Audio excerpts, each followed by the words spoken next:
Deputy CM బట్టి విక్రమార్కకు జన్మదిన శుభాకాంక్షలు తెలిపిన ప్రభుత్వ చీఫ్ బీర్లా ఐలయ్య. హైదరాబాద్ లోని ప్రజాభవన్ లో తెలంగాణ రాష్ట్ర డిప్యూటీ సీఎం మల్లు బట్టి విక్రమార్కను నేడు ప్రభుత్వ చీఫ్ ఆలేరు ఎమ్మెల్యే బీర్లా ఐలయ్య మర్యాద పూర్వకంగా కలిశారు. ఈ సందర్భంగా జన్మదిన శుభాకాంక్షలు తెలిపి శ్రీ యాదగిరి లక్ష్మీ నరసింహస్వామి వారి చిత్రపటం లడ్డు ప్రసాదాన్ని అందజేశారు.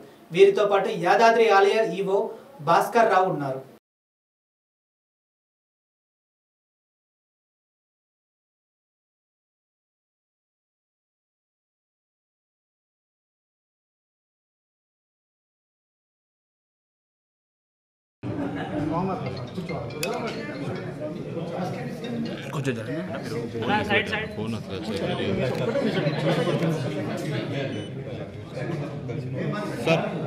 सर కొంచెం గ్యాప్ ఇవ్వండి సార్ ప్లీజ్, అది కనిపించదు యాక్చువల్గా, ప్లీజ్ కొంచెం జరగను.